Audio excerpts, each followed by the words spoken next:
Hi friends, இப்போ நம்ம ஆகா கல்யாணம் பார்க்க போகிறோம். ஆகா கல்யாணத்தில் வந்துட்டு நம்ம மகா கண் கலங்கி போய் கோயிலில் உட்காந்துருக்கதை பார்த்தோன்னே கோடீஸ்வரியால் தாங்க முடியலங்க. எந்த அம்மாவால் தாங்க இப்படி ஒரு பொண்ணுக்கு கஷ்டப்பட்டுட்டு இருக்கும்போது இருக்க முடியும்? என்ன பண்ணுறது? நீ ஐஸ்வர்யாவுக்கோசரம் யோசிச்சது ரொம்ப தப்பு.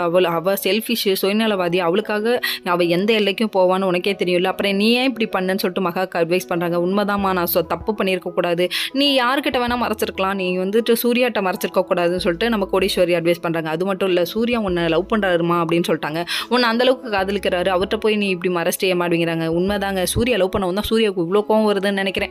மகா மூஞ்சவே பார்க்க பிடிக்கல அப்படி இப்படின்னு சொல்கிறாங்க. அதுக்கப்புறம் தாத்தா வீட்டுக்கு வராங்க. வீட்டுக்கு வந்தோடனே தாத்தாட்ட வந்தோடனே சூர்யா பேசிகிட்டு இருக்கும்போது, நீ ஏன் மாத்திரைக்கு கால் பண்ணது கூட எடுக்கலை, எனக்கு எதுவும் தெரியாதுன்னு நினச்சிங்களா, உட்காந்த இடத்துல இருந்தே தெரியும், உங்கள் அம்மா கிச்சனுக்கு அனுப்ப மாட்டாங்கிறா அப்படின்னு சொல்லிட்டு நம்ம மகாவுக்கு சப்போர்ட் பண்ணாங்க.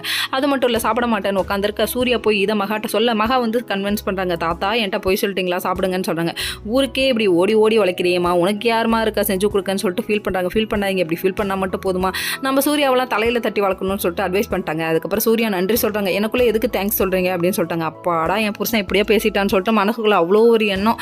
சரிப்பா, இதெல்லாம் ஒரு பக்கம் இருந்தாலும் இந்த சகுனி சித்ரா பார்த்த வேலை இருக்கே, அதாவது இந்த விஷயத்தை வெளியே சொல்லாதரான்னு சொல்கிறாங்க. என்னன்னு பார்க்குறீங்களா, கௌதம் என்கிட்ட ஒரு பெரிய பிளான் இருக்குமான்னு சொல்கிறாங்க. இந்த டைமில் நீ எது பண்ணாலும் தாத்தாவோட ஹெல்தி ஆபத்துன்னு சொல்லிட்டு நம்மள கரிச்சு கொட்டுவாங்கடா, எதுவும் பண்ண வேணான்னு சொல்லிட்டாங்க.